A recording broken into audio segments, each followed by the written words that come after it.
하나님 말씀을 보겠습니다. 에베소서 5장 8절부터 보겠습니다. 15절부터 기록이 되어 있는데 8절부터 21절까지 하나님 말씀을 보겠습니다. 제가 봉독해 드리겠습니다. 너희가 전에는 어둠이더니 이제는 주 안에서 빛이라. 빛의 자녀들처럼 행하라. 빛의 열매는 모든 착함과 의로움과 진실함에 있느니라. 주를 기쁘시게 할 것이 무엇인가 시험하여 보라. 너희는 열매 없는 어둠의 일에 참여하지 말고 도리어 책망하라. 그들이 은밀히 행하는 것들은 말하기도 부끄러운 것들이라. 그러나 책망을 받는 모든 것은 빛으로 말미암아 드러나나니 드러나는 것마다 빛이니라. 그러므로 이르시기를 잠자는 자여 깨어서 죽은 자들 가운데서 일어나라. 그리스도께서 너에게 비추이시리라 하셨느니라. 그런즉 너희가 어떻게 행할지를 자세히 주의하여 지혜 없는 자같이 하지 말고 오직 지혜 있는 자같이 하여 세월을 아끼라. 때가 악하니라. 그러므로 어리석은 자가 되지 말고 오직 주의 뜻이 무엇인가 이해하라. 술 취하지 말라. 이는 방탕한 것이니 오직 성령으로 충만함을 받으라. 시와 찬송과 신령한 노래들로 서로 화답하며 너희의 마음으로 주께 노래하며 찬송하며 범사에 우리 주 예수 그리스도의 이름으로 항상 아버지 하나님께 감사하며 그리스도를 경외함으로 피차 복종하라. 아멘. 기도드리겠습니다. 살아계신 하나님 감사합니다. 이 시간 하나님의 말씀을 전하고 듣습니다. 성령께서 역사하셔서 우리를 향한 하나님의 뜻을 잘 깨달아 알게 도우시고 알려주시는 대로 믿고 순종해서 하나님의 영광을 드러내게 하시고 이웃을 유익하게 하게 하시며 우리도 하나님이 주시는 크신 은혜 속에 늘 거하게 도우소서. 이 시간 온전히 주장하여 주시기를 간절히 바라고 감사드리고 예수님 이름으로 기도드렸습니다. 아멘. 예, 오늘은 우리가 성령 충만하여 지혜롭게 행하라라는 그러한 제목으로 하나님 말씀을 살펴보겠습니다. 그래서 2025년도가 이제 새해가 시작되었죠. 교회 회기로는 벌써 한 달 반이 지났습니다. 그냥 또 2025년도로 이렇게 따지면 벌써 2주째가 된 거예요. 1월 중순이 됐는데 우리가 시간을, 세월을 아껴서 하나님의 참 영광을 위해서, 하나님 뜻을 위해서 2025년도를 열심히 살아가야 되겠습니다. 오늘 그 본문 8절에 보게 되니까 바울이 에베소 교인들을 향해서 말을 하는데 뭐라고 말을 하냐면 너희가 전에는 어둠이었다라고 이렇게 말을 하고 있어요. 어둠이었다. 어둠이 무엇입니까? 어둠은 아주 분명하죠. 빛 대신 하나님과 함께하지 않는 게 어둠입니다. 하나님이 빛이세요. 빛 대신 하나님과 함께하면 그건 빛이죠. 근데 악한 사탄 마귀는 어둠이죠. 하나님과 함께하지 않고 사탄 마귀와 함께하는 거, 죄와 함께하는 거, 하나님을 거역하는 거, 하나님은 없다 하는 거, 그렇게 하나님을 믿지 않고 하나님을 경외하지 않고 하나님의 말씀대로 살지 않는 게 어둠이죠. 그러니까 에베소 교인들이, 지금은 에베소 교인들이지만 그전에는 우상을 숭배하는 자들이었죠. 사도행전 19장에 보게 되면 에베소가 그리스에 지금 그 파르테논 신전이라고 있잖아요. 그리스 보면 그 아테네의 신전, 아주 유명한 신전이 있는데 그 신전의 2배 되는 게 에베소에 있었어요. 그러니 그 에베소는 그 아주 그 유럽 지역, 지중해 지역에 아주 우상 숭배의 아주 핵심, 중심지였거든요. 그러니까 에베소 교인들도 그전에는 이 우상들을 섬기며 하나님은 없다 하고 우상을 섬기고 그 죄악을 따라 살아가는 어둠이었죠. 우리도 어둠이었죠. 우리도 예수 그리스도 믿기 전에는 뭐 빛 가운데 하나님과 함께 했습니까? 하나님은 없다 하고 하나님의 말씀을 거역하고 우리의 탐욕을 따라 살아가는 그러한 어둠의 일을 어둠 속에서 행하고 있었죠. 근데 바울이 또 8절에서 너희가 전에는 어둠이더니 이제는 주 안에서 빛이라 라고 이렇게 말을 하고 있어요. 빛이다. 빛이라는 것은 무엇입니까? 하나님과 함께한다. 하나님의 자녀 되었다. 다른 말로 구원받았다. 천국 백성 되었다. 그리스도인 되었다. 다른 말로 교회 다닌다. 그러니까 겉으로만 교회 다니는 게 아니라 진심으로 하나님을 믿고 하나님이 세우신 교회에 와서 믿음의 교제를 나누고 함께 예배를 드리는 거, 이게 교회 다니는 거죠. 그냥 뭐 문만 열고 나갔다 들어왔다, 이게 교회 다니는 게 아니고 진심으로 교회 다니는 거, 그거는 다른 말로 하면 구원받은 거죠. 그러니까 빛이다라는 것은 하나님의 자녀가 되었다, 하나님과 함께하고 있다, 하나님의 뜻을 따르고 있다, 이제 그것을 의미하는 거죠. 그러니까 이제는 빛이라는 거예요. 우리들도 빛이죠. 그전에는 어둠이었는데 지금은 우리가 빛이 된 거죠. 하나님의 자녀 된 거죠. 빛의 자녀 된 거죠. 이렇게 우리가 어떻게 그럼 어둠이었던 자들이 빛의 자녀가 되었습니까? 우리가 잘 아는 대로 하나님의 은혜로 예수 그리스도가 전해진 거예요. 여러분, 이렇게 예수 그리스도가 전해진 거 우연한 거 아닙니다. 그냥 어쩌다가 운이 좋아서, 좀 표현이 그렇지만 재수가 좋아서 그렇게 된 거 아닙니다. 하나님의 계획 가운데 그렇게 된 거예요. 하나님의 은혜로 복음이 전해진 거예요. 하나님이 부모님을 통해서든 길거리 지나가는데 어느 교회 집사님을 통해서든 간에 그게 하나님의 은혜로 나에게 복음이 전해지게 된 거죠. 그리고 그래서 내가 예수 그리스도를 믿게 되었어요. 믿는 것도 하나님의 은혜죠. 에베소서 2장 8절에 보게 되면 그 믿음도 하나님이 주신 선물이고 은혜죠. 하나님의 은혜로 내가 예수 그리스도를 믿고 하나님의 은혜로 회개하게 되고, 회개하는 것도요, 그 은혜입니다. 여러분, 사람들에게 당신 죄인이니까 회개하라고 해보세요. 죽어도 안 해요. 죽어도 안 합니다. 그런데 정말 하나님을 거역했습니다. 당신은 하나님의 법을 어겼습니다. 당신은 죄인입니다. 당신은 회개하지 않으면 지옥 갑니다. 그러면요, 하나님의 은혜를 받은 사람들은요, 아멘, 그렇습니다. 제가 하나님을 거역했습니다. 제가 범죄했습니다. 제가 지옥 가야 마땅합니다. 용서해 주세요, 하나님. 이라고 이렇게 회개합니다. 그래서 회개하는 것도 하나님의 은혜예요. 그래서 내가 은혜가 있는지 없는지 무엇으로 판단합니까? 내 주머니에 돈이 얼마나 많은지, 내가 높은 지위 올라갔는지 못 올라갔는지 아니에요. 그럼 불신자들도, 사탄의 종로로 타는 자들도 돈 무지 많습니다.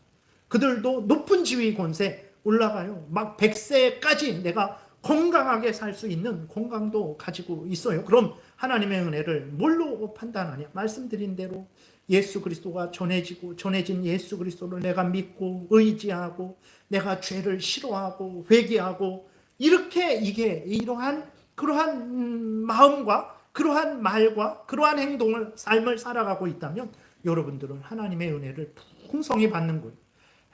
그게 뭐가 대단합니까? 이 땅에서 살아가는데 대단합니다. 지금은 대단한 것 같지 않지만요, 우리가 얼마나 살까요? 이런 표현이 좀 죄송하지만 언젠가는 우리가 이 땅을 떠나게 돼요. 뭐 100년 후에 떠날 사람 여기 아무도 없는 것 같아요. 다 이제 조만간에 우리가 떠나야 되는데 100년 안에 다 떠날 것 같은데, 그때 되면 정말 얼마나 예수 믿고 죄를 미워하고 버리고 하나님의 자녀 된 게 얼마나 큰 복인지, 그때, 지금도 큰 복이지만 그때 정말 드러나게 될 거예요. 죽음도 두려워하지 않게 되고 정말 죽자마자 천국에서 하나님과 함께 영광을 누리게 될 것이죠. 이거 엄청난 큰 복입니다.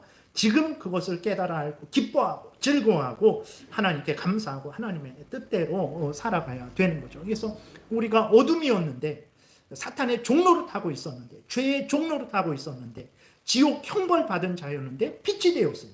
하나님과 함께하고 하나님의 자녀가 되었고 구원을 받고 천국길을 걸어가는 그리스도인들이 되었어요. 어떻게 됐냐? 하나님의 은혜로 예수 그리스도가 전해졌고, 하나님의 은혜로 예수 그리스도를 믿어서, 하나님의 은혜로 회개해서, 하나님의 은혜로 죄 용서함을 받아서, 하나님의 은혜로 빛 되신 하나님의 빛된 자녀가 된 것이죠. 감사한 일입니다. 근데 하나님이 이렇게 우리를 빛의 자녀 삼아 주셨어요. 빛으로 만들어 주셨어요. 그러면 이제 그래, 내 할 일 다 했으니까 이제 나는 너희들에게 바라는 거 없다, 너희들 마음대로 살아라, 이렇게 하시겠습니까? 그러지 않습니다. 하나님은 빛의 자녀된 자들, 하나님의 자녀들에게 하나님이 원하시는 게 있어요. 이것을 우리가 항상 주의하고 생각해야 됩니다. 하나님은 하나님의 자녀들에게 원하시는 게 있어요. 여러분들은 자녀들에게 원하는 게 없습니까? 있어요. 예. 그게 뭡니까? 뭐 잘 되고 건강하고, 무엇보다도 가장 원하는 건 뭡니까? 하나님 잘 믿고 하나님 잘 섬기기를 바라는 거, 그거 가장 원하지 않습니까? 그러면 우리의 참된 아버지 되신 하나님께서 우리에게 아무것도 원하지 않습니까? 자녀의 된 자들에게 원하지 않습니까? 아니죠. 하나님이 하나님의 자녀된 우리들에게 원하는 게 있어요. 그게 무엇입니까? 다시 8절에 보게 되니까 너희가 전에는 어둠이더니 이제는 주 안에서 빛이라. 빛의 자녀들처럼 행하라. 빛의 자녀들처럼 행하는 것을 원하십니다. 하나님의 자녀들로서 살아가기를 원하십니다. 그리스도인답게 살아가기를 원하십니다. 제일장로교회에 속한 제일장로교회 회원답게 살아가기를 원하신다라는 것을 우리가 잊지 말아야 됩니다. 그러면 빛의 자녀답게, 하나님의 자녀답게, 그리스도인답게 살아가는 게 뭐냐? 9절 한 목소리로 같이 읽겠습니다. 빛의 열매는 모든 착함과 의로움과 진실함에 있느니라 그랬어요. 그러면 착함의 열매를 맺기를 원하세요. 우리의 삶을 통해서 교회에서, 가정에서, 직장에서, 대한민국에서 믿는 사람들과 같이 있든 아니면 불신자들과 같이 있든 항상 어디에서 무엇을 하거든 빛의 열매, 그 착함, 의로움, 진실함의 열매를 맺기를 원하세요. 그러면 이게 하나님이 빛의 자녀들에게 원하시는 건데, 여러분 착함, 선함, 착함이 무엇입니까?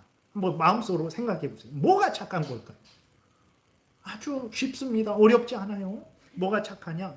하나님 경외하고 하나님 뜻 따라 살아가는 게 착한 거예요. 생각해 보세요.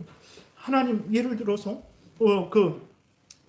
자식이 부모님을 부모님으로 알고 부모님을 사랑하고 부모님을 의지하고 부모님의 뜻대로 살아가는, 그게 얼마나 착합니까? 자식에게 돈을 달라 합니까? 뭘 달라 합니까? 야, 그냥 너가 너의 일 잘하면 돼. 그 잘하는 거는 부모님 잘 인정하고 너의 그 부모님이 원하는 대로 그 일을 하게 되는 거, 그거보다 착한 게 뭐가 있습니까? 그렇게 하면 정말 내 자식 착하다고 그러잖아요. 착한 거 다른 거 아니에요. 착한 거는 하나님을 사랑하고 하나님을 의지하고 하나님 말씀대로 살아가는 거. 하나님의 우리를 향한 뜻은 이 성경 전체죠. 근데 좀 더 핵심적으로 말하면 십계명이죠. 그 십계명 보세요. 첫 번째부터 네 번째 계명을 지키면서 하나님을 사랑해요. 이웃을 대할 때에도 5번째부터 10번째 계명을 대하면서 이웃을 사랑해요. 얼마나 착합니까? 이보다 얼마나 더 착한 사람이 있습니까? 더 착한 일을 할 수 있는 사람이 있습니까? 없어요. 그러니까 착한 게 뭐냐? 하나님을 경외하고 하나님 말씀대로 살아가는 게 착한 거예요. 의로운 것은 무엇입니까? 의롭다. 의롭다라는 것은 옳은 것을 옳다 하고 그른 것을 그르다 하는 거죠. 옳은 일을 행한 자에게 상을 주고 그른 일을 행한 자에게 벌을 주는 거죠. 그럼 옳고 그름을 무엇을 기준으로 판단할 수 있습니까? 하나님의 말씀이 옳고 그름의 기준이 되는 거예요. 아무리 국민들이 5천만 국민이 이것은 선입니다. 5천만 국민이 저것은 악입니다. 그렇게 할지라도 상관없어요. 옳고 그름은 하나님의 말씀에 맞으면 옳은 것이고 하나님의 말씀에 어긋나면 그른 거예요. 그러니까 의롭게 살아라. 그것은 바로 무엇입니까? 똑같아요. 결국은 하나님의 말씀을 기준으로 하나님 말씀 따라 살아가는 게 의로운 거. 내가 이웃을 대할 때 하나님의 십계명을, 성경을 기준으로, 십계명을 기준으로 5번째, 10번째 계명을 지키면서 이웃을 대하는 거예요. 죄를 행한 자에게, 도둑질한 사람에게 당신 잘했어요. 그래도 됩니다. 그건 죄가 아닙니다. 그러지 않고 그건 죄입니다. 회개해야 됩니다. 도둑질을 안 하고 열심히 일해서 남을 도와요. 당신 정말로 그 도둑질하지 말라라는 그 8계명을 당신이 지키고 있는 것입니다. 칭찬해요. 그게 의로운 거예요. 도둑질한 사람에게 괜찮아. 열심히 일하는 사람에게 바보같이 저렇게 뭐하라 열심히 일합니까? 그게 불의한 거예요. 그러니까 결국 의롭다라는 것도 하나님을 경외하고 하나님의 뜻 따라 살아가는 게 의로운 거죠. 그 다음에 진실함이 뭡니까? 그것도 마찬가지예요. 내가 믿지 않는 사람들과 함께 있든, 내가 아프리카에 있든, 내가 중국에 있든, 내가 미국에 있든, 내가 혼자 있든, 내가 밤에든 낮이든 간에 항상 하나님 앞에서 하나님의 말씀을 기준으로 살아가는 게, 그게 진실된 거죠. 그거보다 더 진실된 게 있나요? 그게 진실된 거죠. 나에게 이익이 되든 나에게 불이익이 되든 그 하나님의 말씀으로 기준을 따라서 살아가는 그것이 진실된 거죠. 그러니까 하나님이 빛의 자녀된 자들, 하나님의 자녀된 자들, 예수 그리스도 믿고 하나님의 백성된 자들, 하나님을 아버지로 모시는 그 하나님의 백성들, 우리들에게, 그리스도인들에게 원하시는 것이 무엇이냐? 빛의 자녀들로서 행하는 건데, 그것은 다른 말로 표현하면 착함과 의로움과 진실함으로 살아가는 건데, 또 다른 말로 표현하면 하나님을 경외하고 하나님의 말씀대로 살아가는 것을 원하신다라는 것을 우리가 늘 잊지 말아야 됩니다. 정말 여러분 한번 생각해 보세요. 정말 하나님이 빛의 자녀된 우리들, 그리스도인 된 우리들에게 원하시는 게 뭘까? 하나님이 우리들이 무슨 일을 행하면 기뻐하실까? 무슨 일을 행하면 하나님이 슬퍼하시고 진노하시고 징계를 하실까? 한번 생각해 보세요. 오늘 10절부터 12절까지 우리 한 목소리로 같이 읽겠습니다. 한번 바울이 그것을 에베소 교인들에게 바울이 이렇게 말한 다음에 내가 한 말이 정말 맞는지 아닌지 너네 한번 생각해 봐라. 뭐가 하나님을 기쁘시게 할 것 같냐? 무엇을 우리가 행해야 될 것 같냐? 무엇을 하지 말아야 될 것 같냐? 너희들 한번 생각해 봐라. 이렇게 말을 하는 거예요. 10절부터 12절까지 한 목소리로 같이 읽겠습니다. 주를 기쁘시게 할 것이 무엇인가 시험하여 보라.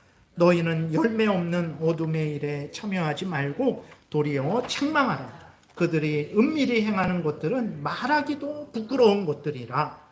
여러분 한번 에베소 교인들에게 바울이 주를 기쁘시게 할 것이 무엇인지 한번 생각해 봐. 내가 너희들에게 말했지. 착함과 의로움과 진실함.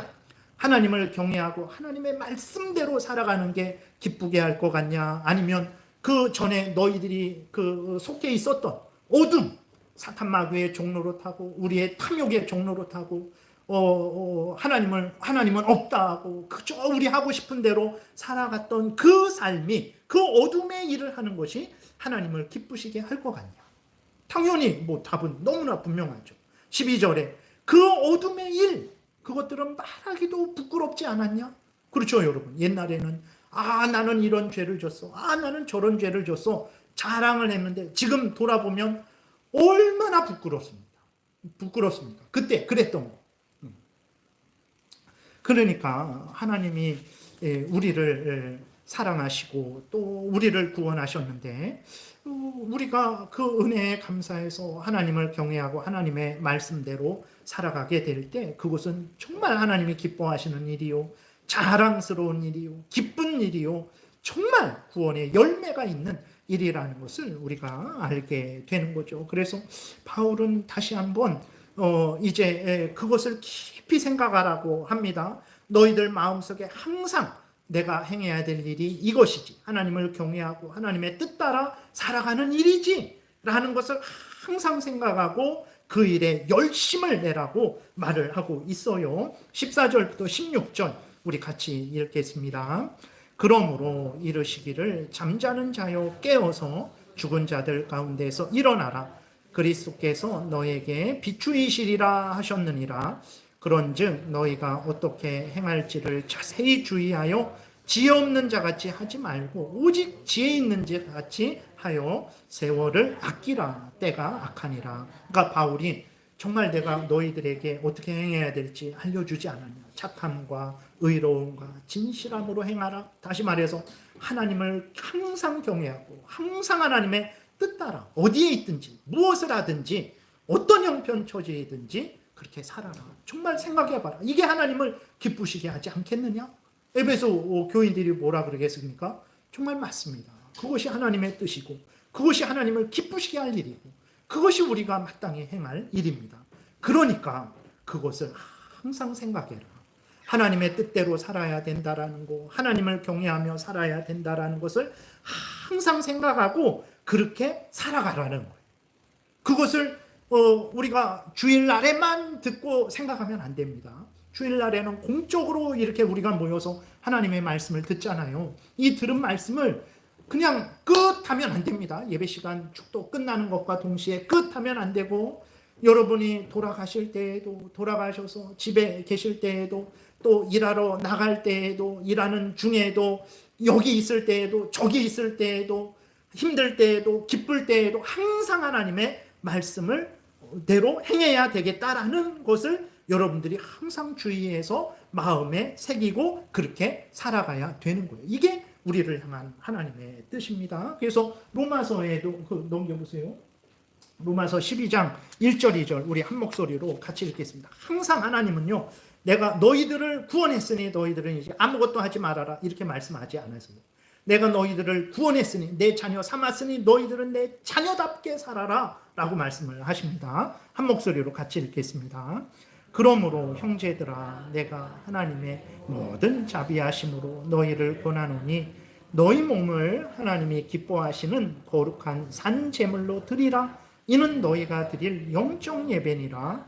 너희는 이 세대를 본받지 말고 오직 마음을 새롭게 함으로 변화를 받아 하나님의 선하시고 기뻐하시고 온전하신 뜻이 무엇인지 분별하도록 하라. 그 다음은 이제 제가 설교를 준비하다가 쓴 건데 지웠네요. 아침에 있었는데 그걸 지웠습니다. 그러니까 여기에서도 보게 되면 하나님의 자녀답게 살라는 거죠. 그게 하나님이 받으시는 예배라는 거예요. 여러분들이 가정에서 예배 아닌데 하나님을 사랑하고 하나님을 의지하고 내가 이 설거지하는 거 하나님 앞에서 내가 할 일이지, 내가 열심히 돈 벌러 나가는 거 하나님 앞에서 내가 할 일이지, 내가 하나님 사랑하고 하나님의 뜻을 따라서 이 일을 열심히 해야 되겠다 그러면 그 가정에 설거지하는 일을 받아주신다는 거예요. 그 힘들고 어려운 가운데에서도 하나님께 감사하고 그 직장에 나가서 전쟁터 같은 직장에 나가서 행하는 그 모든 일을 하나님이 기뻐하신다는 거예요. 그게 영적 예배죠. 그래서 이 세대를 본받지 말고 오늘 본문에서 읽은 대로 어둠에 다시 속하지 말고 어둠의 일을 하지 말고 마음을 새롭게 해라. 변화를 바라. 하나님의 선하시고 기뻐하시고 온전한 뜻 뭡니까? 착함과 의로움과 진실함이죠. 다른 말로 하면 하나님을 경외하고 하나님의 뜻대로 살아가는 거죠. 하나님의 자녀들에게 이것을 원하세요. 우리 2025년도 벌써 교회 회기로 하면 한 달 반이 지난 거예요. 한 달 반. 엄청나죠. 그리고 그냥 25년도 그렇게 달력으로 하면 이제 벌써 반달이 지난 거예요. 보름이 지난 거예요. 우리가 정말 힘써서 항상 생각하지 않으면 2달 지납니다. 봄이 됩니다. 벌써 여름이네. 가을이네. 아이고 2025년도도 그냥 지나갔구나. 이렇게 돼요. 그래서 주의해라. 항상 기억해라. 깨어있어라. 바울이 그렇게 말을 하는 거죠. 베드로 전서 요한일서 우리 계속해서 한 목소리로 읽겠습니다. 너희가 순종하는 자식처럼 전에 알지 못할 때에 따르던 너희 사욕을 본받지 말고 오직 너희를 부르신 거룩한 이처럼 너희도 모든 행실에 거룩한 자가 되라. 사랑하는 자여 악한 것을 본받지 말고 선한 것을 본받으라. 선을 행하는 자는 하나님께 속하고 악을 행하는 자는 하나님을 배웁지 못하느니라. 이렇게 성경은요 계속해서 말하고 또 말해서 이제 하나님의 자녀답게 하나님의 뜻을 따라서 살아가게 이렇게 하는 거죠. 왜 이렇게 강조를 할까? 다시 오늘 본문에 보게 되면 16절에 보게 되면 왜 그러냐면 때가 악하기 때문에 그래요. 때가 악하다. 때가 악하다라는 것은 무엇입니까? 우리가 살고 있는 이 세상이 이 자연 만물, 우리가 살고 있는 서울시가 악합니까? 그러지 않죠. 감사하죠. 하나님이 주신 이 서울시고 대한민국이잖아요. 온 세상이잖아요. 근데 때가 악하다라는 것은 하나님이 주신 세상에 살아가는 사람들의 그 악한 세속을 말하는 거죠. 그러니까 하나님이 주신 이 세상에 살아가는 사람들이 어둠의 일을 옳다고 그 어둠의 일을 우리에게 강요하고 우리를 다시 끌어들이려고 하는 그것이 악한 거죠. 그러한 일들이 항상 있어요. 에베소 교인들에게 바울이 편지를 할 때에요. 에베소 그 교인들이 사는 에베소 지역이 얼마나 악했는지 모릅니다. 말씀드린 대로 그리스 아테나에 있는 그 신전 아주 지금도 그 아주 관광 명소죠. 가보지는 못했지만 아무튼 어마어마하게 가봤었네요. 청년 때. 아무튼 그 어마어마하게 그 화려한데 그거의 2배가 되는 그 신전이 에베소에 있었던 거예요. 이 지금 바울이 이렇게 편지하는 그 당시에 2배가 되는 신전이 어마어마하게 했죠. 그래서 사도행전 19장에 보게 되면 아주 에베소 전체가 우상을 만들어서 우상을 팔아먹고 그 우상 산업으로 살아가는 그 도시가 에베소였어요. 근데 바울이 복음을 전하니까 사람들이 예수 그리스도를 믿게 되고 그 우상의 일에 참여하지 않게 되고 우상 산업에 큰 타격을 받았어요. 그래갖고 그 우상을 만들어서 우상 산업에 종사하던 사람들이 바울을 잡고 바울과 함께하는 사람들을 잡고 그들을 때리고 그들을 고소하고 얼마나 핍박을 했는지 모릅니다. 그러니까 그 항상 우리가 깨어서 우리는 하나님의 자녀가 되었다. 이전에는 어둠이었는데 이젠 빛이 되었다. 그럼 빛의 자녀답게 살아가야지. 하나님의 말씀을 따라서 살아가야지. 항상 이것을 생각하지 않으면요, 그 하나님의 뜻을 잊어버리게 돼요. 그리고 그 뜻 따라 살아가지 못하게 되죠. 왜 그렇습니까? 말씀드린 대로 정말 끊임없이 그 에베소 그 다른 사람들이 그 예수 믿는 사람들을 핍박하고 너희들 때문에 우리가 죽게 생겼다 그리고 고소하고 때리고 조롱하고 멸시하죠.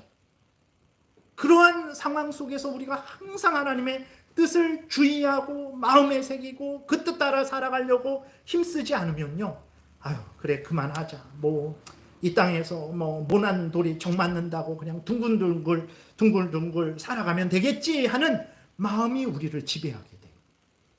여러분, 우리의 마음 속에서 항상 하나님을 사랑하고자 하는 마음, 기쁘고 감사할 때는 그런 마음이 솟죠. 근데 어렵고 힘들고 정말 그런 일이 생겨보세요. 그러면 그냥 그만둘까? 이거 예수 믿는 것 때문에 손해가 이만저만 아니다. 내 건강도, 내 물질도, 내 정말 어떤 여유 생활도 이게 손해가 아니다. 이런 생각이 끊임없이 올라오게 되죠. 그래서 항상 주의해야 되는 거예요. 오늘날도 마찬가지죠. 여러분, 정말 이 땅에서 예수 그리스도 믿는 것을 자랑하고 우리가 천국길 간다라는 것을 할 때에 칭찬하고 전도할 때 수고한다 그리고 정말 우리를 격려하고 그럽니까? 그러지 않아요. 당신들만, 왜 당신들은 유독 그렇게 예수님만 구원자라 그리고 그렇게 다른 종교는 잘못됐다 그리고 그냥 그렇게 예수님만 믿으라 그리고 자기들만 구원이 있다 그럽니까? 도대체 왜 기독교인들은 그렇게 독선적이고 독단적입니까? 라고 하면서 우리들을 계속해서 이제 조롱하고 핍박을 하죠. 근데 우리가 항상 깨어서 나는 하나님의 자녀지, 하나님의 뜻 따라, 성경 말씀 따라 살아가야지라는 것을 계속 다짐하지 않으면요, 우리가 이렇게 하나님의 뜻 따라 빛의 자녀들처럼 빛의 열매를 맺는 삶을 못 살게 되죠. 하나님의 뜻대로 살아가지 못하게 되는 거예요. 그렇기 때문에 우리가, 여러분, 항상 우리가 나는 하나님의 자녀지, 나를 향한 하나님의 뜻은 착함과 의로움과 진실함에 있지, 다른 말로 하나님을 사랑하고 하나님의 명령을 따라 살아가는 것이지, 다른 말로 성경대로 믿고 따라 살아가는 것이지, 다른 말로 하나님 사랑하고 이웃 사랑하며 살아가는 것이지, 항상 생각을 해야 되는 거예요. 그러지 않으면 사탄 마귀의 유혹, 세상의 유혹과 핍박, 우리 자신의 죄성의 유혹에 지게 되는 것입니다. 그리고 이렇게 하나님의 뜻대로 살아가기 위해서는요, 어떻게 해야 됩니까? 항상 생각해야 되고, 그 다음에 세월을 아껴야 돼요. 앞에서도 말씀드렸듯이 교회 회기로 1달 반이 지났어요. 정말 세월이 화살과 같이 빨리 지나간다라는 게 정말 실감납니다. 벌써 1월 1일이 엊그제 같은데 벌써 12일이 지났어요. 이러다 눈 깜빡하면 또 봄이 되고, 눈 깜빡하면 여름 되고, 정말 우리가 세월을 아껴야 됩니다. 세월을 아끼라는 이 말의 의미는 기회를 잡으라는 거예요. 오늘 기회를 잡으라는 거예요. 오늘을 놓쳐버리지 말라라는 것입니다. 그러니까 오늘 빛의 자녀처럼 살라라는 거예요. 오늘 하나님을 영광을 위해서 하나님 말씀 따라 살아가는 삶을 살아가는 거예요. 시간을 흘려보내지 말라라는 거예요. 나에게 주어진 오늘을 감사하고 기뻐하고, 내가 무슨 일을 해야 될까? 아침에 눈을 뜰 때 생각하세요. 하나님을 사랑하고 하나님의 뜻 따라 살아가야지. 내가 가정에서 이 일을 해야지. 내가 직장에서 이 일을 해야지. 오늘 예배가 있으니까 뭐 주일이니까 예배에 참여해야지. 그렇게 오늘 내가 뭔 일을 해야 될까 하면서 눈을 뜨셔야 됩니다. 그래서 기도하면서 일어나시고 또 이제 주무실 때 내가 오늘 그렇게 마땅히 해야 될 일을 했는가, 하나님의 뜻을 따라 살아갔는가 점검하고 우리가 잠자리에 들어야 되죠. 이렇게 항상 하나님의 뜻을 생각하고 하나님의 뜻 따라 살기 위해서 애쓰고 힘쓰는 게 세월을 아끼는 거예요. 될 대로 되라 그러면서 그냥 뭐 아무 생각 없이 일어나고 아무 생각 없이 잠자고 기분 좋으면 하고 기분 나쁘면 안 하고, 그게 세월을 흘려 보내는 것입니다. 그래서 우리가 이 세월을, 시간을 호송세월하면 안 돼요. 근데 여러분 우리 보세요. 세월이 많은 것 같고 내가 많은 일을 한 것 같지만 따져보면 3분의 1은 잠자는 시간이잖아요. 그 직장에서도 8시간 일을 하잖아요. 8시간 일을 하는 중에도 뭐 이런저런 뭐 여러 가지 하고, 그 8시간은 뭐 왔다 갔다 밥 먹고 뭐 여러저러. 그러니까 실제로요, 우리가 정말 힘을 들여서 일하는 시간은 별로 그렇게 없어요. 그렇기 때문에 우리가 하루하루 주어질 때 깨워서 그 시간을 흘려보내지 말고 소중하게 정말 그 시간을, 기회를 잡아야 되는 것입니다. 하나님의 뜻을 행하는 기회요. 하나님이 나에게 맡겨주신 가정의 일, 직장의 일, 학교면 학생이면 학생으로서의 일, 그러한 일을 내가 열심히 행하는 그 기회로 삼아야 되는 거예요. 그래서 세월을 아껴라. 때가 악하고 시간은 화살같이 흘러가니 기회를 놓치지 말아라. 지금이 기회입니다, 여러분. 특별히 학생들, 청년들, 여러분 지금이 기회예요. 아마 학생들, 청년들 이렇게 보게 되면 이미 끝났다. 아닙니다. 여러분 주변에 어른들에게 물어보세요. 모든 성도님들에게 한번 물어보세요. 그러면 성도님들, 그래 너는 끝났다, 늦었다, 그럴 성도님이 있습니까? 야, 내가 너 나이 되면 내가 1,000,000금을 주고라도 너 나이 되겠다. 너 나이가 진짜 기회 있는 나이야. 뭐든지 할 수 있는 나이야. 그렇게 하지 않겠습니까? 그러면 또 마찬가지로 어른들은 우리는 나이가 지났으니까 끝났습니까? 아닙니다. 예, 여러분 우리 김영철 장로님 올해 93살 되셨어요. 예, 지금도 열심히 그 중국 북한 선교 위해서 기도하시고 열심히 일하세요. 그 장로님이 우리를 보시면 뭐 권사님, 집사님 끝났습니다. 그렇게 하시겠습니까? 그때가 가장 좋은 때입니다. 지금 열심히 일하세요. 라고 하지 않겠습니까? 그러니까 우리가 늦은 때는 없어요. 그럼 언제가 기회냐? 지금입니다. 그래서 하나님의 그 역사는 미래만 보면 안 돼요. 나는 내년에 뭐 어른 돼서 이렇게 저렇게 할 거다. 아닙니다. 오늘 열심히 하는 사람이 내일 열심히 합니다. 작은 일에 충성하는 사람이 큰 일에 충성해요. 오늘 일하지 않는 사람은 내일 일하지 않아요. 내가 오늘 해야 될 일 하지 않는 사람은요, 대통령의 자리를 맡겨놔도 못합니다. 안 해요. 오늘 일해야 되고 내 할 일을 해야 되는 거예요. 그게 세월을 아끼는 거예요. 그게 기회를 잡는 것입니다. 여러분이 세월을 아끼고 기회를 잡아야 돼요.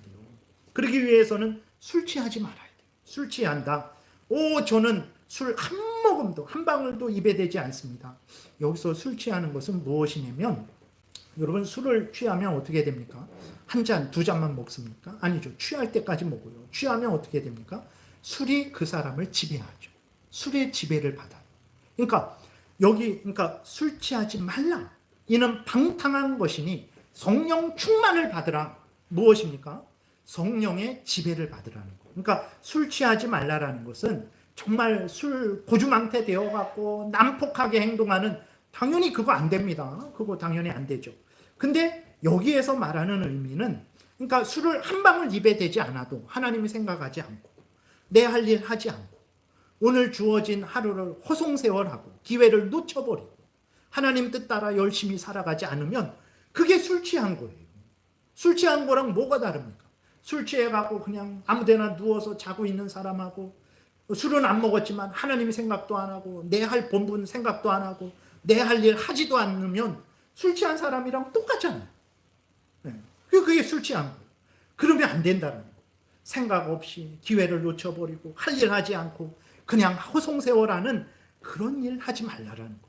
성령 충만함을 받으라. 성령 충만한 것은 무엇입니까? 성령 충만한 것은 말씀드렸듯이 성령의 지배를 받는 거예요. 네, 성령의 지배를 받는 게 성령 충만함이에요. 그러면 그것을 좀 더 설명을 할게요. 사도행전 2장 37절. 어떻게 성령을 받아야 될 거 아니에요. 그러면 성령을 어떻게 받냐? 우리 한 목소리로 같이 읽겠습니다. 그들이 이 말을 듣고 마음에 찔려 베드로와 다른 사도들에게 물어 이르되 형제들아 우리가 어찌할꼬 하거늘 베드로가 이르되 너희가 회개하여 각각 예수 그리스도의 이름으로 세례를 받고 죄 사함을 받으라. 그리하면 성령의 선물을 받으리니. 그랬어요. 성령을 물론 여기 그러니까 성령의 은사 뭐 그런 쪽으로도 성령의 선물, 성령을 선물로 이렇게 해석을 할 수도 있죠. 그러니까 정리하면 무슨 말이냐면 어떻게 성령 받을 것 같아요, 여러분? 돈을 많이 내면 성령을 받습니까? 그러지 않아요. 밥을 뭐 40일 동안 굶으면 성령을 받습니까? 그러지 않아요. 어떻게 성령을 받습니까? 베드로가 성령이 임하셔서 사도들을 주장하셔서 어떻게 합니까? 이게 복음을 증거하고 있는 거예요. 하나님께서 아브라함을 택하시고 민족을 이루시고 때가 되어서 그 이스라엘 민족에게서 우리에게서 예수 그리스도 구원자가 나게 하셨다. 그 구원자 예수 그리스도를 믿는 게 하나님의 뜻인데 너희들이 예수님을 십자가에 못 박아 죽였다. 회개하고 예수 그리스도 믿어라. 바울이 복음 전한 거예요. 이 전체 예수님을 믿는 사람들이 회개하게 되죠. 회개하는 사람은 예수님을 믿게 되는 거예요. 그러니까 그 예수님을 믿는 사람들이 성령을 받게 되는 거예요. 여러분들이 예수님을 하나님이 보내주신 구원자, 나는 스스로 구원 얻을 수 없는데 하나님이 예수님을 보내주셔서 나의 죄값을 담당하게 하시고 내가 하나님의 율법을 행해야 되는데 예수님이 완전히 행해서 얻은 의를 나에게 주셔서 나를 구원하신다. 예수님이 나를 구원하신다. 나는 스스로 구원할 수 없는데 예수님이 우리를 위해서 그 구원 사역을 다 성취하셔서 예수님을 믿으면 나를 구원하신다라고 여러분들이 진심으로 중심으로 예수 그리스도를 믿었다면 그것은 다른 말로 여러분들 안에 성령이 거하신 거. 여러분 성령이 거하시지 않고는 이게 또 예수님을 믿을 수가 없어요. 죄로 오염되고 부패된 자들이 예수님을 어떻게 알고 어떻게 믿습니까? 못 믿어요. 근데 내가 예수님을 믿으면 이미 하나님의 은혜로 내가 하나님의 자녀라는 거예요. 다른 말로 성령이 내 안에 계시다라는 거예요. 중심으로 예수 그리스도를 믿는 자는 성령을 선물로 받는 거예요. 성령이 계세요. 그러면 우리 안에 계신 성령의 지배를 받아야죠. 그게 성령 충만이에요. 우리 안에 계신 성령이 나를 지배하게 해야 돼요. 나를 주장하게 해야 됩니다. 술 취하면 술이 나를 지배하게 돼요. 성령의 지배를 받지 않으면 죄가, 나의 죄성이, 아니면 세상의 유혹이, 아니면 사탄 마귀의 괴계가 나를 주장하고 지배하게 되죠. 그게 술 취하는 거죠. 성령의 충만이라는 것은 성령의 지배를 받는데, 성령의 지배를 받는 게 뭐냐? 예수 그리스도를 믿어 성령 받은 사람들이, 구원 얻은 사람들이 우리 안에 계신 성령의 인도함을 따라 살아가는 거죠. 성령의 인도함을 따라 살아가는 것, 성령의 지배를 받는 것. 다른 말로 하면 똑같습니다. 앞에서 말씀드린 것과 다 똑같아요. 하나님을 경외하고 그 말씀대로 살아가는 것. 여러분, 성령이 우리를 주장하세요. 성령이 우리를 인도하세요. 그럼 그 사람이 하나님과 멀어질까요? 하나님보다 다른 것을 더 사랑할까요? 하나님의 말씀을 어길까요? 생각해 보세요, 여러분들이. 성령이 나를 주장하시고 나를 지배하세요. 그럼 내 삶이 어떻게 될까요? 하나님을 더 사랑하게 되겠죠. 예수 그리스도를 더 의지하게 되겠죠.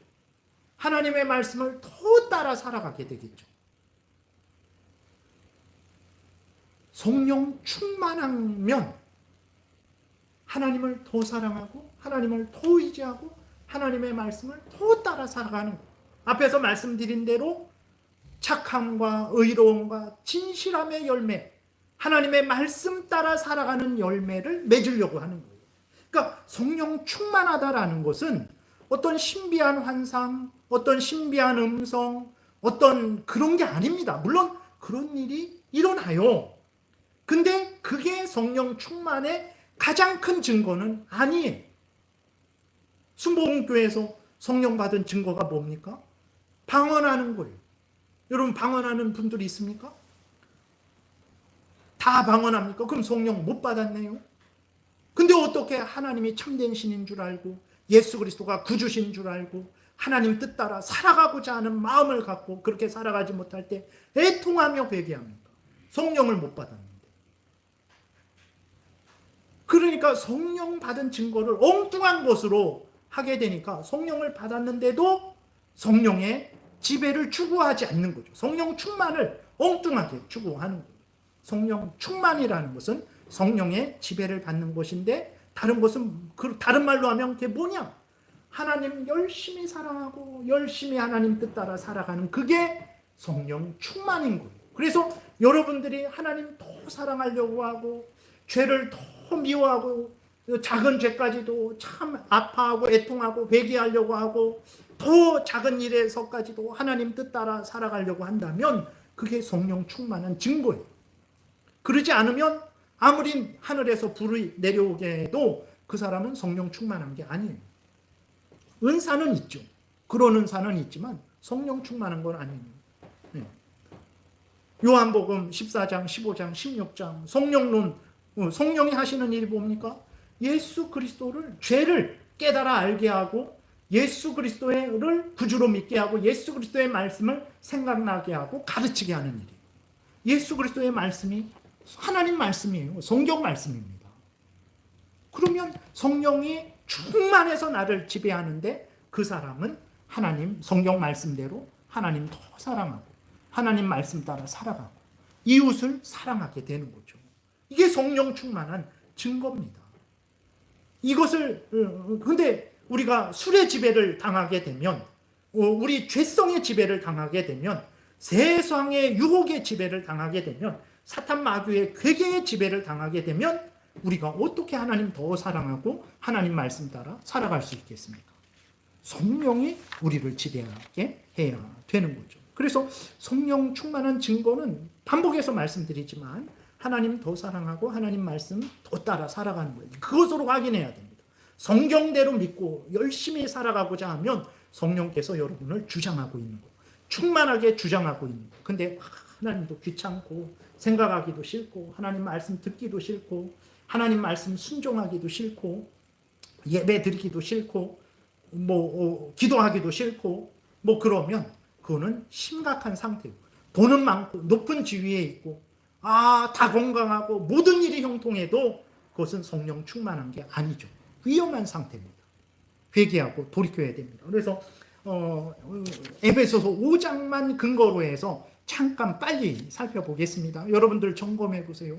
성령 충만한, 내가 지금 성령 충만한지 아니면 내 죄성이 충만한지 내 탐욕이 충만한지 확인할 수 있어요. 1절에 보게 되니까 그러므로 사랑을 받는 자녀같이 너희는 하나님을 본받는 자가 되고 성령 충만하면 어떻게 하겠습니까? 됐어요 하나님 적당히 살겠습니다 하겠습니까? 아멘 하나님 그렇게 하나님을 본받겠습니다. 하나님 뜻을 따라 살아가겠습니다. 그렇게 하지 않겠어요? 이 말씀에 여러분들이 아멘하고 그렇게 따라 살아가고 싶습니까? 이것을 항상 생각하고 또 이렇게 살아가려고 노력하고 있습니까? 그러면 성령 충만한 거예요. 그러지 않으면 성령 충만하지 않은 거죠. 2절 그리스도께서 너희를 사랑하신 것 같이 너희도 사랑 가운데에서 행하라. 그는 우리를 위하여 자신을 버리사 향기로운 제물과 희생 제물로 하나님께 드리셨느니라.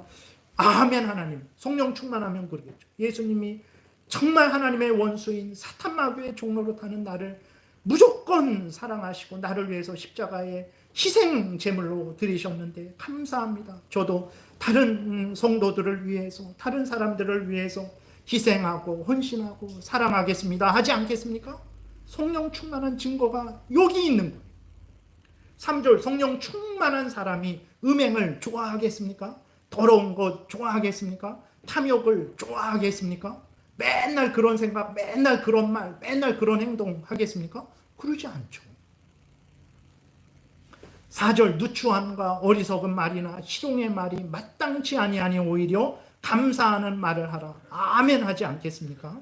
5절 너희도 정녕 이것을 알거니와 음행하는 자나 더러운 자나 탐하는 자나 곧 우상 숭배하는 자는 다 그리스도와 하나님의 나라에서 기업을 얻지 못하리니. 아이고 하나님, 제가 이런 일을 미워하고 멀리해야 되겠네요. 하나님 도와주세요. 이런 일을 멀리하게 도와주세요. 하나님 더 사랑하며 의지하게 도와주세요. 이렇게 여러분들이 마음을 갖고 말씀을 들을 때 아멘하고 그렇게 살기를 원하고 그렇게 살지 않은 것에 대해서 회개하고, 그게 바로 성령 충만한 거예요. 그때 무슨 신비한 일이 일어날 수도 있고 안 일어날 수도 있어요. 그거는 일어날 수도 있고 안 일어날 수도 있어요. 환상을 볼 수도 있고 안 볼 수도 있어요. 아무런 문제 안 됩니다. 중요한 것은 말씀에 아멘하고 믿고 더 열심히 따라 살아가고자 하는 그러한 마음과 기도와 삶이 있으면 그게 성령 충만한 것입니다. 그래서 6절부터 7절 그러므로 그들과 함께하는 자가 되지 말라. 성령 충만한데 죄를 짓는 사람에게, 도둑질하는 사람에게 괜찮아 그럴 수 있어, 그렇게 하겠습니까? 결코 그럴 수 없는 거죠.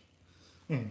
그리고 쭉 넘어와서 이제 보게 되면 19절 20절 시와 찬송과 신령한 노래들로 서로 화답하며 너희 마음으로 주께 노래하며 찬송하며 범사의 우리 주 예수 그리스도의 이름으로 항상 아버지 하나님께 감사하며. 그렇죠. 여러분, 세상에 좋은 노래들 많습니다. 세상에 좋은 노래도 얼마든지 들으세요. 탐욕스럽고 음란스럽고 그런 노래 말고 건전한 가요 많잖아요. 그래서 잘 만들어진 그런 가요가 우리를 얼마나 풍성하게 합니까? 가요든 클래식이든 좋은 노래들, 세상에 그런 노래 들을 수 있어요. 근데 성령 충만한 사람은 그런 노래만 듣지는 않습니다. 어떻게 합니까? 그런 노래도 소중히 여기지만 정말 하나님을 찬송하고 하나님께 예배하고 그런 것, 여기 나와 있는 대로 시와 찬송과 신령한 노래, 찬송을 말하죠. 시편을 말합니다. 그러한 하나님께 드리는 찬송을 기뻐하고 즐거워하는 거죠. 범사에 감사하고, 힘들 때에도 감사하고, 어려울 때에도 감사하고. 희한하죠, 그리스도인들은. 아니, 좋은 일이 없는데 감사하대요. 그게 성령 충만한 거예요. 항상 범사에 감사하라. 쉬지 말고 기도하라. 항상 기뻐하라. 아멘. 하나님, 지금 죽을 것 같은데 말씀 따라 감사합니다. 도와주세요. 희한한 그리스도인들이죠. 성령 충만하기 때문에 그런 일을 하게 되는 거죠. 21절 그리스도를 경외함으로 피차 복종하라. 내가 왜 다른 사람에게 복종해야 됩니까? 내가 왜, 뭐가 아쉽다고. 근데 성령이 주장하시오. 예수 그리스도가 우리를 위해서 저렇게 희생하고 낮아지셨는데 나도 저 사람을 사랑해야지. 그게 하나님의 뜻 아닌가? 하나님을 사랑하고 이웃 사랑하는 게 하나님의 뜻 아닌가? 아멘. 하나님, 제가 그렇게 하게 해주세요. 그게 성령 충만한 증거죠. 뭘로 성령 충만한, 방언으로 성령 충만한 증거입니까? 결코 아닙니다. 그래서 계속 나오는 거예요. 21절부터 그래서 22절, 그래서 성령 충만하니까 가정에서 하나님이 남편과 아내, 부부의 질서가 있잖아요. 아내는 아내로서, 남편은 남편으로서 그 일을 하고 그 질서를 존중하죠. 그 6장에 넘어오게 되면 가정의 질서가 있잖아요. 부모와 자식 간의 질서. 부모로서 그 온전한 일을 하고 자녀로서 그런 일을 하고, 그 6장 5절에 세상적으로 종과 주인, 오늘날 적용하면 경영자와 노동자, 경영자는 경영자로서, 노동자는 노동자로서, 경영자라고 노동자를 핍박하고 억압하고 착취하지 않고 값을 제대로 주고, 노동자가 경영자를 미워하고 그러지 않고 인정하고 자기 할 일 열심히 맡은 일 해서 그 소득을 얻고. 성령 충만한 증거입니다. 그래서 성령 충만하면요, 교회에서도 올바로 살아가고, 가정에서도 올바로 살아가고, 직장에서도 올바로 살아가고, 국민으로서도 올바로 살아가요. 근데 성령 충만한 것을 오해하니까 교회에서만 막, 좀 표현이 죄송합니다, 이런 방방 뛰는 것만 이렇게 성령 충만한 것으로 보면 안 돼요. 그렇지 않습니다. 성령 충만한 것은 범사에 하나님 앞에서 하나님의 뜻대로 살아가게 하는 거죠. 그리고 끝으로 이제 10절에 보게 되면 성령 충만하면 마귀를 미워합니다. 그 마귀의 유혹을 싫어합니다. 죄를 미워하고 싫어해요. 마귀와 싸우는데 전신갑주를 입고 하나님 말씀으로 하나님 은혜로 무장해서 죄와 힘써 싸웁니다. 히브리서 12장에 피 흘리기까지 싸워요. 뭐 죄 어떻게 없앨 수 있나? 뭐 다 어쩔 수 없는 거지. 안 합니다. 아무리 작은 죄도 회개하고 용서를 빌고 안타까워하고, 이게 성령 충만한 증거예요. 그러니까 성령 충만하다, 성령의 지배를 받아라. 지배를 받는 게 뭘까? 하나님 사랑하고 하나님 말씀대로 생각하고 말하고 행동하는 것. 이게 성령 충만한 것입니다. 이런 삶을 살아가는 것을 하나님이 기뻐하실까요? 안 기뻐하실까요? 이런 삶을 살아가면 우리 2025년이 복될까요? 안 복될까요?